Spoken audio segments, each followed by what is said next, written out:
Bonjour à vous les colibris de cet univers. Alors aujourd'hui, une vidéo sur l'ancrage, des techniques d'ancrage et ensuite je vous expliquerai pourquoi il est très important d'être bien ancré.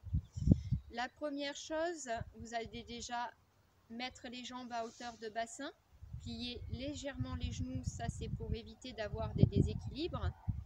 Ensuite, vous allez mettre vos mains en gâchot et vous allez fermer les yeux, vous concentrer. Quand vous inspirez, vous imaginez que vous descendez dans le sol, très profondément dans le sol. Alors il y a la technique de l'arbre, pour moi elle n'est pas suffisante. Il faut vraiment sentir comme si c'était un tube, un tunnel, ou comme si le tronc de l'arbre, à ce moment-là, se prolonge dans la terre. Et vous descendez le plus bas possible.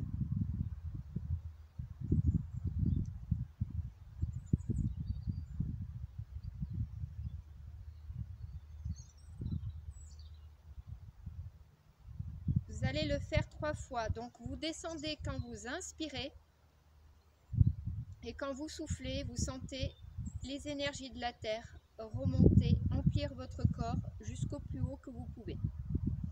Ensuite, vous allez faire la même chose pour vous relier aux énergies du ciel. Donc là, vous allez inspirer. Quand vous inspirez, vous montez le plus haut possible vers la lumière la plus pure et la plus blanche possible. Et quand vous soufflez, vous imaginez que ça remplit l'intérieur de votre corps, pareil, le plus bas possible. Ensuite, vous allez inspirer une dernière fois et vous allez imaginer qu'en inspirant,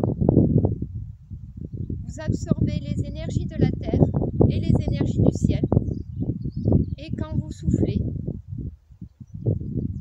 vous allez les sentir diffuser dans votre corps et se mélanger. Et ensuite, vous allez prendre un temps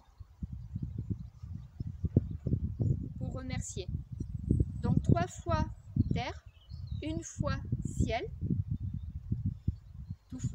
parce que il est plus facile de d'aller se relier aux énergies du ciel que la terre. Et la terre, il faut vraiment être très agrippé à la terre pour bien s'ancrer. Donc 3 fois terre, 1 fois ciel. Si vous voulez, il y a une autre manière pour arriver à bien ressentir aussi les énergies de la terre, ou les appeler pour que ça fonctionne mieux. Pour ceux qui ont du mal, c'est de faire le mudra de la terre, donc vers vous.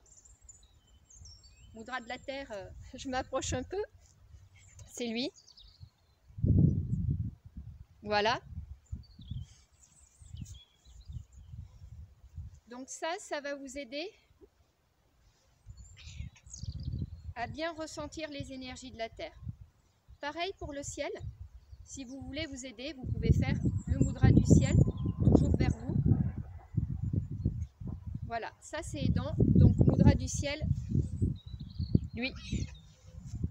Voilà. Après, je peux vous montrer d'autres techniques, mais qui vont être sur une chaise ou au sol. Et ensuite, je vous expliquerai à quoi ça sert. La deuxième technique, c'est le même principe. Donc 3 fois relié à la terre, 1 fois au ciel. Même position. Sauf que là, vous allez être assis. Donc ce qui va faire contact avec le sol, ce sont les pieds. Et au niveau du dos, vous allez être assez vigilant d'être vraiment très droit. Quitte à voir, si c'est une chaise, parce que là c'est un rocher, mais j'ai mis les mains dans le vide, hop, avoir les fesses un petit peu en bordure de chaise. Voilà. Et je vais vous donner une troisième technique. Alors, troisième et dernière technique. Donc, soit assis en tailleur, soit comme ça, avec un coussin de méditation sous les fesses, pour garder, pareil, cette rectitude, c'est-à-dire que vous allez être très aligné, le dos très droit. Et ce qui va faire contact cette fois, ce sont les genoux et le périnée. Donc quand vous allez vous ancrer, c'est par là que l'énergie va remonter, et quand vous allez descendre dans la terre, vous allez imaginer que vous allez descendre et sentir, donc comme si de votre périnée descendait un tube dans le sol, et pareil sur les genoux. Voilà, maintenant je vais vous expliquer donc à quoi sert cet ancrage et pourquoi c'est intéressant d'être très bien ancré. L'ancrage permet d'être pleinement connecté à la terre et de se nourrir de son énergie vitale tout en évacuant par ce biais les énergies négatives qui nous encombrent. On pourrait imaginer que les chakras des pieds jouent le rôle de racines, comme pour une plante, que la colonne vertébrale serait la tige, où l'énergie circule pour nous ressourcer, nous nourrir et nous revitaliser, et que le chakra coronal serait là pour capter les énergies du ciel et du soleil, comme les fleurs. S'ancrer, ça permet de vivre en pleine conscience le moment présent. Ça permet aussi de rester maître de sa vie en gardant bien les pieds sur terre et en restant concentré sur ses objectifs. Ça permet d'être mieux organisé, moins évaporé. Et ça nous permet aussi de prendre du recul sur les situations en général, d'avoir de meilleures capacités à passer à l'action sans peur et sans que cela soit tout le temps contraignant. Ça allège un peu les tâches du quotidien. Ça permet aussi de mieux naviguer dans le monde entre guillemets des adultes, c'est-à-dire avoir une meilleure compréhension et moins d'appréhension pour ceux qui ont tendance à fuir le monde parce qu'ils ne se sentent pas à l'aise et pas à leur place.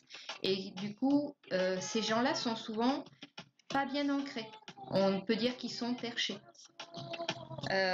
Après, c'est aussi super important de vous ancrer avant un travail énergétique, même pour faire un massage et une réflexologie, parce que en fait, quand on est solidement ancré, on est aussi protégé.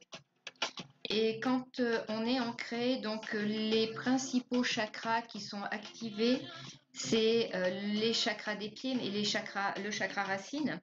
Et un chakra racine qui est équilibré nous amène la sécurité, la confiance, la foi absolue en soi et une très bonne estime de soi. Donc bon, c'est très intéressant et l'ancrage se fait tous les jours, au quotidien. Je vous souhaite un bon ancrage à vous, les colibris de cet univers, et à très bientôt.